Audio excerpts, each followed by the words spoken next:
I'm honored to be joined today by Peter Singer, who is the Ira W. DeCamp Professor of Bioethics at Princeton University, the author of a new book, relatively new, a few months now, I guess. That's right. The Most Good You Can Do, and perhaps the most prominent ethicist working in the world today. It's a real pleasure to have you. Thank you. It's great to be with you. So when you describe effective altruism, which is the sort of movement or mindset that you're describing here in this book and that you've talked about for a long time and worked to promote, you're challenging people to think much harder about the choices they make as global citizens capable of doing some good in the world. It's not enough simply to donate to your favorite charity or even, as you say, to work for a charitable organization. Sometimes that might not be the best choice. So the moral imperative of effectiveness, as you describe it, is quite a bit stronger than many people perhaps think of it. You're asking a lot of people, aren't you? Yes, I am. And not only me, but the effective altruism movement, which is an emerging movement, is really trying to reshape philanthropy for a start, to say it's not enough to act from a warm heart. You need to combine that with a thoughtful head as well. And we're also saying to people to really do rather more than typically has been accepted as doing enough. That is, given how fortunate we are in the world, we being, say, middle class and above citizens of affluent nations, and how relatively easy it is for us to help people in extreme need, I think we ought to be doing a lot more. I think helping the global poor ought to be a significant part of our life's aim and our life's activities.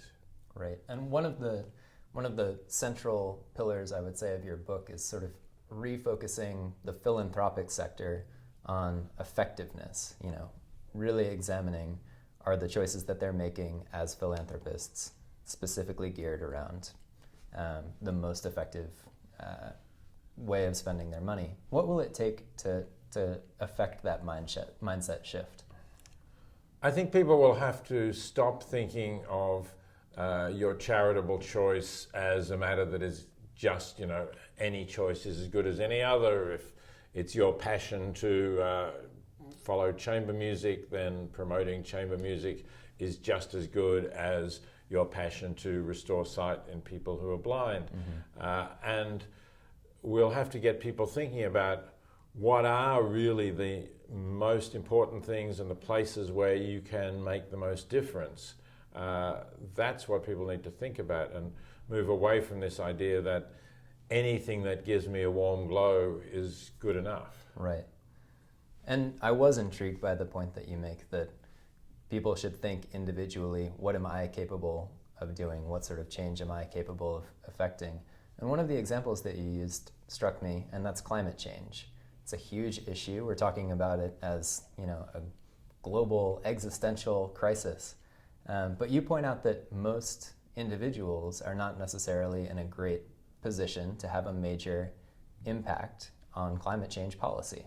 So maybe they should focus on blindness, contributions to humanitarian relief organizations, things like that instead. But aren't those sort of individual, possibly relatively insignificant actions ultimately what amount to a movement for change? If we're talking about being active, concerned citizens, then I do think that you can help to build a movement and you can contribute to a movement.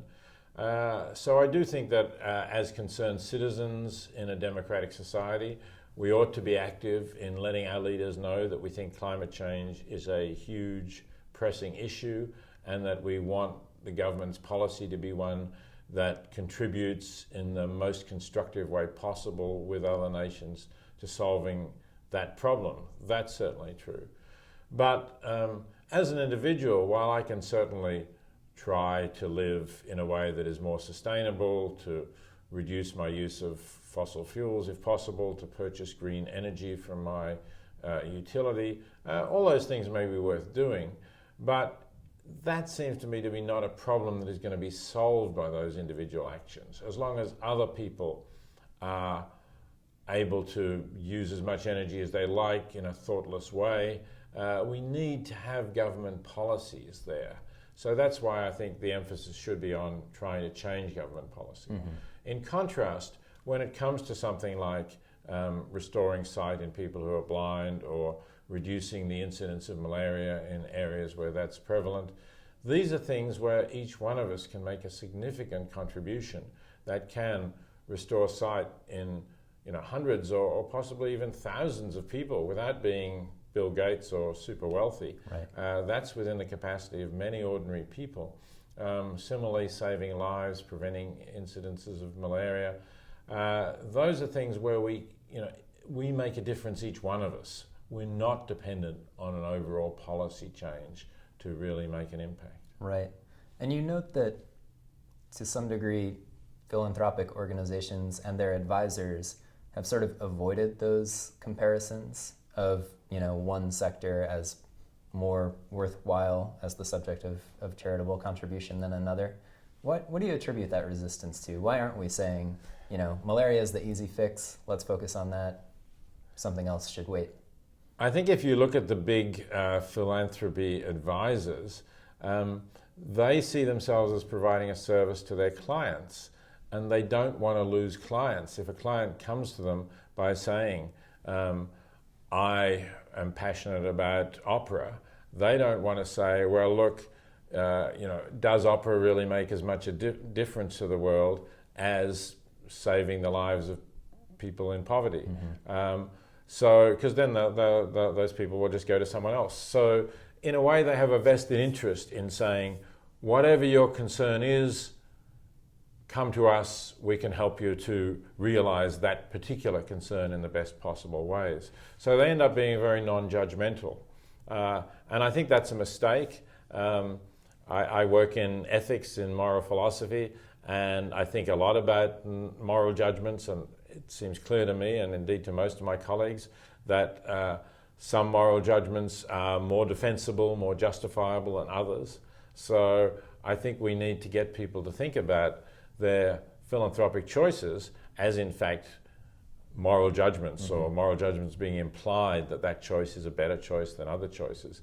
And we need to be prepared to criticize some of those choices. You raise a somewhat startling example, an individual faced with a choice of whether to give, I think, $300,000 on behalf of one other person to save their life versus giving $300,000 to save 8 people's lives. And you note that people have a tendency to relate to the cause when they can relate to that individual. So in this case, the person making the decision chose to give $300,000 to save one life instead of 8 That's different right, yes. lives, just because they can't make that personal connection. What practical advice do you think that suggests for communicators or advocacy specialists in this development field? I mean, how do you maintain that personal connection, but also point people towards saving the most lives? It's difficult because to some extent we have to work with people as they are. And what we learn from that research that you just mentioned, is that probably because we evolved to live in small-scale, face-to-face societies with close personal relationships, we do focus on the identifiable individual there. And yes, charities are going to have to work with that to some extent. But at the same time, we have to try to educate at least the more sophisticated donors to see that each one of these 8 lives is an individual, and even if we're talking about thousands of lives, each one of them is an individual. And clearly, it seems better to save 8 lives than to save 1 life, or to save 1,000 lives than to save 8 lives. So a lot of people can see that when it's put to them, but if you just go by the first intuitive response, they don't respond that way. Right. One of the points that you make in your book that I think our audience of global development professionals might take as a bit of a challenge is that to be most effective, to contribute the most to the common good, the better decision for a number of individuals is to maximize their own income so that they can give more of it away. As a global development community, does that mean that we are left with the the people who can't get jobs as investment bankers? I don't think it quite means that. Obviously, firstly, that advice is only suitable for people who can get really high-paying jobs. But secondly, they have to have particular kinds of characters. They have to be able to do well at that job, even if ultimately their aim is not to enrich themselves, but to do good in the world. And they also have to have the kind of character that resists the temptation of adopting the same lifestyle as their co-workers, right, who are earning the same as they are, but are not giving most of it away, and therefore are living a much more lavish lifestyle. So it's certainly not suitable for everyone. And I think it really is important to have top people working in the development field. I have no doubt about that. This has to be done well. If it's done poorly, then of course the media will blow up any mistake that is made, and people will get the impression that the entire field is incompetent, and they won't give. So I'm not at all suggesting that every able person should try to earn as much money as they can and donate to charities, because you really don't want to drain the development field of talent. But I am suggesting this as a possibility that is worth considering, and that you can have a really big impact by earning more and giving more. So it's definitely a thing for some people to think about. And certainly some of the people that you use as examples in your book have migrated between the two. They've earned a lot of money and given a lot of it away, but then also gone on to start some of the influential organizations that That's right, yes. we see. Often people have had great ideas through working in other areas, and they've taken some of that knowledge and skills. So I think it's really good to have this movement back and forth between finance and investment and analysis in various kinds, and also with the IT sector as well, for that matter, and the development area. You'll get particular skills, you'll get more money, you'll build stronger connections between those who have the ability to help financially and those that have the ability to help through being really top administrators, innovators, experts in the development field. Mm-hmm. You hold a fairly optimistic view of the power of capitalism to lift people out of poverty. And yet at the same time, you are, I think, perhaps more than almost anyone, acutely aware and outspoken about the impact of global consumerism on the natural environment, on suffering of non-human animals, as you point out. How do you reconcile those two outcomes? I think we can reconcile those two outcomes by distinguishing between capitalism as it has operated in the world, given the consumer preferences that people have, and capitalism as a general mechanism for using productive resources in order to meet demand.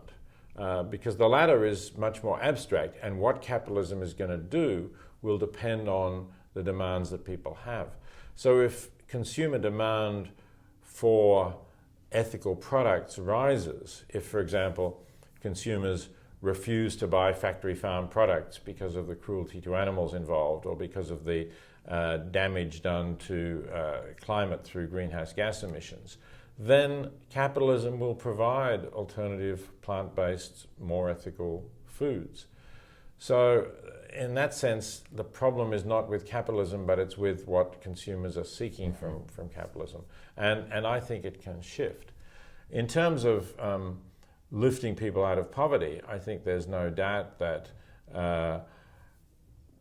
enabling the world to trade, opening developing countries for trade, has lifted hundreds of millions of people out of poverty and is continuing to do so, while at the same time, admittedly, causing severe environmental problems that need to be dealt with. But I don't see an alternative, superior system for stimulating production and distributing the products of production on the horizon that we can use as an alternative to capitalism. So I think we're stuck with it, and we have to make it work in the best possible way. And you seem to suggest, based on your interactions with a lot of millennials as a professor of them, that you're noticing some kind of shift in mindset, that maybe the rising workforce today is a bit more attuned to some of these concerns and attuned to some of the shifts necessary in consumer preference. Is that right? I mean, you're optimistic that this is a generational possibility? I'm hopeful anyway. I certainly notice among my students at Princeton and among many of the other young people that I meet that they are not interested just in earning a lot of money in order to consume a lot of products and leave behind a big heap of garbage. They are interested in having a meaningful life, in getting fulfillment. They're interested in their work and their life harmonizing with their values. Mm-hmm. And their values are not only me. Their values are, what impact are they going to have on the world? So I do think that that's a very good sign, and I'm hopeful that more and more of them will play a role in transforming the world and, in a way, saving the world from itself and the direction in which production and greenhouse gases and so on are heading at the moment. You place a very high premium on effectiveness, both in terms of the obligation for philanthropic individuals to do their research to make sure they're giving to a highly effective organization, and for those organizations to make sure that they're working in the ways that can maximize effectiveness. And one of the things that you bring up is cash transfers, direct cash transfers to individuals as sort of a benchmark, a baseline that organizations should be measuring their performance against. If we're not better than just giving money directly, then we should just give money directly, is the argument, right? Exactly. Do you think most organizations are meeting that benchmark? What's your general assessment of the sector in terms of... Well, the trouble is that most organizations have not really tested themselves against that benchmark.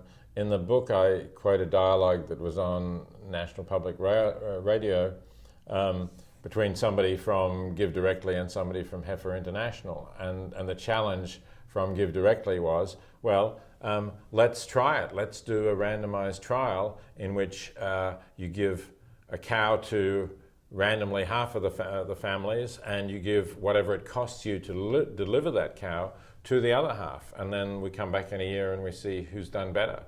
And Heifer International refused to undertake that trial. They actually claimed that it would be unethical.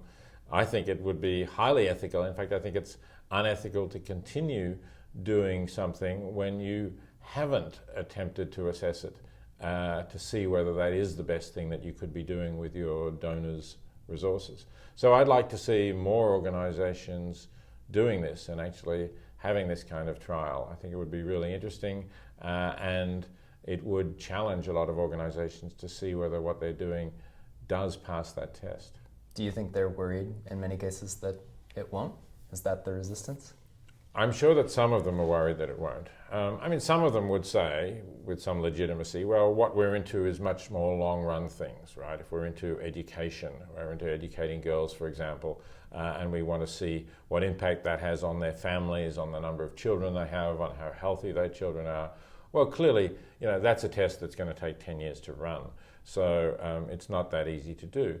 Advocacy organizations will also say, we're an advocate for the poor, against so their interests being just thrust aside by, let's say, big mining corporations that go into the region where they live.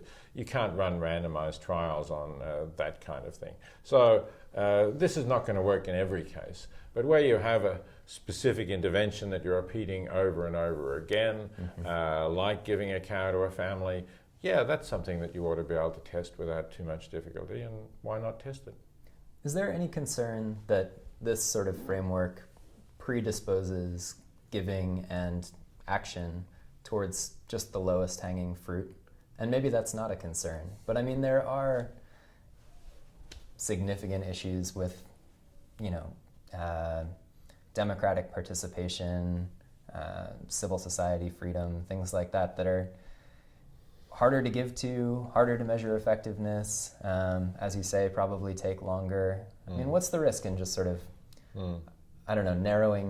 narrowing our perspective on what effectiveness means and making sure that we're always meeting that criteria as opposed to sort of a broad array of of Right. objectives? Well, let me say first, it's not a concern to pick the low-hanging fruit. We ought to pick the low-hanging fruit. I mean, by picking the low-hanging fruit, we're saving more lives, or we're restoring sight in more people.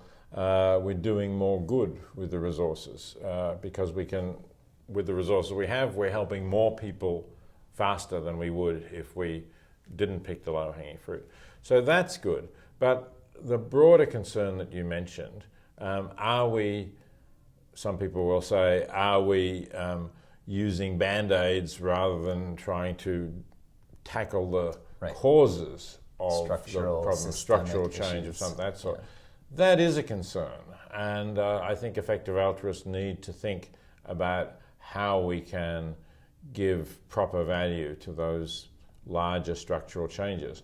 The problem is that, of course, you need to try to estimate whether a strategy is going to work, whether it's going to be effective, what the odds are that it will be effective, because sometimes you might say, look, the odds are actually quite long against this strategy succeeding, but if it succeeds, the payoff will be huge. So it can be worth undertaking a strategy where the odds against success are quite long if the payoff is big enough. Right. So we need to be thinking about that. Perhaps we need to be building a greater body of knowledge about different strategies that have been tried, and some of which have worked and some of which have not worked. I think that is something we can make progress, but it's definitely harder, and it's true that effective altruists at the moment are more likely to go for the things where they can really document Right. the impact that they're having. Yeah, and I think, for example, democracy and governance, organizations that focus on democracy and governance have trouble sort of figuring out exactly what impact looks like and how to measure it. And it That's seems right. there's some risk here for a measurement bias, right? There is some risk of a measurement bias, but we would need to have good accounts of where action to promote good governance or democracy has actually succeeded, right? I mean, obviously it doesn't. We're all looking at Iraq as a classic case at the moment, when 2004 the Bush administration was telling us that they were going to promote democracy in Iraq and have a model democracy that the rest of the Middle East would then follow. That strategy doesn't look very good at the moment. Fair enough. You lend a lot of credence, your book gives a lot of weight to the sort of charity gatekeepers, these organizations that can tell us which charities are doing the best work and that we can use as sort of our guideposts in determining to whom we should contribute. Is there any risk in concentrating power in those organizations that are sort of deciding on behalf of citizens who's doing the best job? Like the GiveWells? Well, it's not really, it's not really concentrating power, because GiveWell has no power. It has the influence of the quality of its research and the persuasiveness of what it's doing. I suppose it would be good to have a number of different evaluators, and I'm sure the guys at GiveWell would accept that. They don't want to be the only one doing that kind of research. Mm-hmm. I'm sure they think, as in other areas, it's healthy to have competition. There are other places you can go for recommendations. The organisation that I founded, The Life You Can Save, has recommendations which to some extent draw on GiveWell's research, but are somewhat broader in the criteria that they accept. Giving What We Can has recommendations. I'd like to see more of this. But on the whole, I think the idea that there are places the public can go to for solid research that doesn't only tell you the percentage of revenue that's spent on administration or something like that, which is Right. not a helpful figure except in very extreme cases. I think it's really important that research exists, and that when I or other people talk to people about giving more, and they say, but how do I know that my money will really do any good? I can say, here's how you know. Here's a completely independent body that employs very good researchers who've done very thorough analysis. They've checked hundreds of organizations. These are their top recommendations. You can be highly confident that those are really good organizations. What's the state of effective altruism today? Since you published this book in the spring, April. Yeah. Is it on the rise? I think it's definitely on the rise, yes. This is no longer the only book in this field. Will MacAskill has published Doing Good Better, which is another excellent book, takes a slightly different approach, but very useful. Larissa McFarquhar just 2 months ago published Strangers Drowning, which is not exactly about effective altruism, but it is about people who live very altruistic lives, and it's been widely reviewed and is promoting discussion of living that kind of life. And there's really a lot of people interested in that topic. I just spoke to 800 people at the University of Richmond in Virginia last night, and I believe the listener auditorium is booked out for 1,500 people tonight. So I think that's an indication that this is a movement that is attracting a lot of interest and is really on the rise. Great. Well, we're so happy to hear more about it. Thanks so much for joining us today. Thank you. And I really can't recommend this enough. The most good you can do. Peter Singer, thanks.